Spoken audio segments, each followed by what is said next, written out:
C'est naïf, quoi, mais j'ai envie d'être naïf aussi, quoi. J'ai envie de croire qu'on peut être généreux, on peut donner des choses.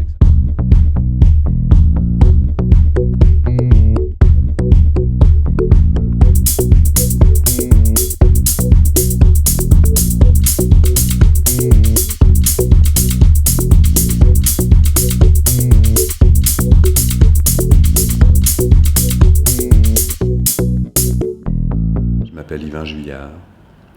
Je suis né le 16 avril 1979, au Mans, là où il y a les 24 heures. Et je suis originaire de l'Auvergne. Et je suis acteur. J'étais très curieux de comprendre en fait qu'est-ce que c'est qu'un être vivant. Et on est un être vivant, comment on fonctionne. Et donc j'ai commencé des études de biologie.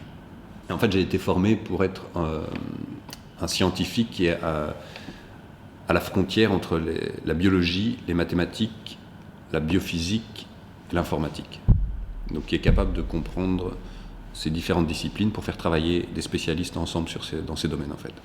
Et pour moi, être acteur, c'est ajouter juste une branche. Puis après, j'ai fait de la danse aussi. Puis mais en ce moment, j'écris. Et tout ça se combine pour essayer de comprendre vraiment globalement dans quel monde on vit et qui on est, quoi. Autant le scientifique, pour moi, va étudier le monde concret, la matérielle, sans sachant qu'on ne sait pas ce que c'est la matière. Et l'artiste, disons, voilà, pour utiliser ce mot-là, va lui étudier toutes les possibilités qu'on donne de fantasme à cette matière, mais qui appartient à quelque chose qui n'est pas matériel. C'est né d'une chose aussi simple que ça, c'est que d'être face à quelqu'un et lui donner quelque chose, et qu'il reçoive quelque chose, et que tu vois qu'il reçoit quelque chose, et que, waouh, c'est juste bien, on est là et plus là, tous les deux, on se raconte une histoire, on rit ensemble, et c'est ça qui m'a vraiment, je pense, que j'ai recherché, et qu'à un moment j'ai trouvé concrètement en allant voir... c'était Tartuffe, le Tartuffe d'Ariane Mouchkine au Théâtre du Soleil. C'était le premier spectacle de théâtre que je voyais. Et voir les acteurs se maquiller comme ça sous les gradins, je me dis, ah, ça existe. Ça, j'ai envie de faire ça. J'avais 16 ans. J'ai rencontré Christian Eck aussi à Paris, qui m'a parlé de l'Insas. Et c'est comme ça que je me suis dit, enfin voilà, cet acteur qui avait un corps aussi qui est très expressif et qui me parlait. J'ai gardé en mémoire l'Insas et j'ai été à Bruxelles. Et puis après, les études m'ont nourri énormément. Donc j'ai laissé un peu les neurosciences de côté pour traverser des expériences, vivre des choses. J'avais faim, vraiment. Ça part d'un espace. On travaille souvent à partir d'un espace. Et puis après de thèmes, de rapport au plateau, de rapport entre nous, et d'essayer d'être crédible tout le temps. Vraiment, d'abord, la base, essayer d'avoir une crédibilité, que ce soit physique, avec le costume, et puis à un moment, rencontrer vraiment, vraiment l'autre et voir ce qui se passe. Et chercher à aller tout de suite au centre de l'action dramatique en fait qui peut se passer, pour essayer d'entrer dans une réalité et de vivre une réalité là et l'explorer là maintenant, et pour après que ça devienne une matière, et à partir de cette matière on peut construire, mais avec des contraintes d'espace, plutôt comme ça qu'on a travaillé jusqu'à présent. L'Insas, j'avais pas mal... je m'étais intéressé à Tchekhov. Il m'avait touché comme personne. Dans sa correspondance avec Gorky, avec sa femme.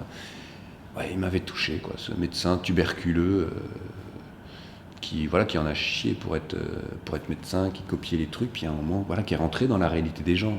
C'est ça aussi, quoi. Il rentrait dans la réalité des gens. Il les voyait, il les soignait. Et tout ça, ça transpire, tu vois. Disons que ces êtres comme ça ont une humanité que tu peux voir, et n'importe lequel en fait, c'est ça qui est fou. Des fois tu as des auteurs qui négligent certains certains de leur être comme ça. Et là, ils sont vraiment tous, ils ont une place et une humanité comme ça. Tu as des mondes, tu vois, qui se rencontrent à l'ancienne bourgeoisie, et puis les paysans tu vois, qui deviennent riches et qui rachètent. Donc tu as d'autres valeurs, tu as un truc qui se renverse comme ça. Et je trouve que ça met très très bien en relief en fait notre complexité, notre relativité, quoi.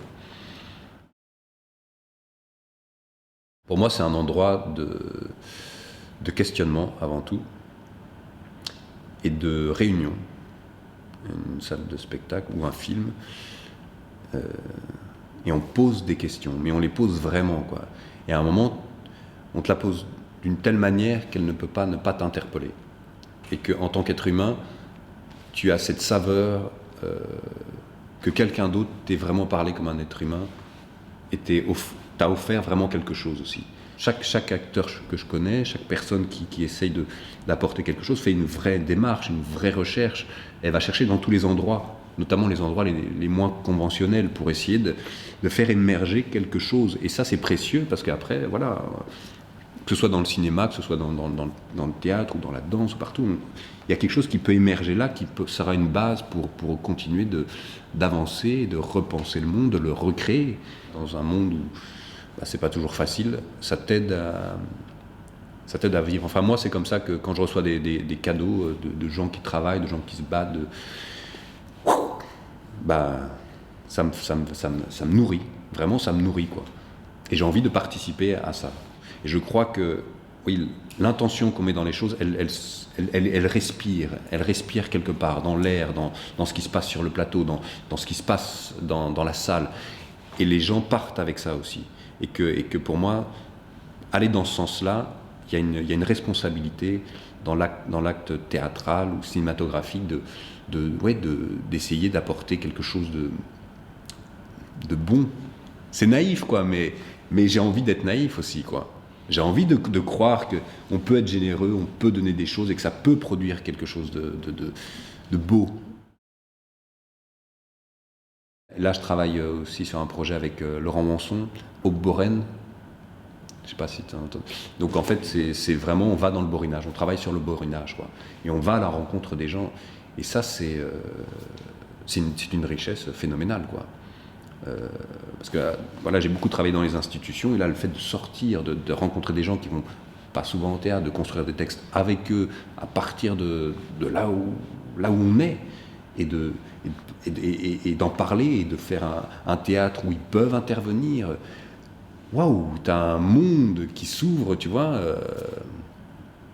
Ouais, fabuleux, quoi. Je vais présenter une étape de la conférence sur le cerveau. Donc c'est un projet que je suis en train de mettre en place, qui pour moi est important. C'est je m'adresse à un enfant en fait qui n'est pas encore né. Je voudrais lui répondre à ses questions pour son futur, par rapport aux connaissances et aux liens que je m'amuse à faire. Après, normalement, j'ai un court-métrage, et puis des résidences cet été, et puis notamment travailler avec Pomera, à Nanterre, au Théâtre des Amandiers. Après, en août, la reprise de Penser avec les mains, qui fait partie d'une Aube Borène, qu'on va reprendre à Huy. Voilà, puis là, écrire. Là, je sors du Théâtre de l'Aile et écrire les textes, continuer d'avancer sur la dramaturgie des textes.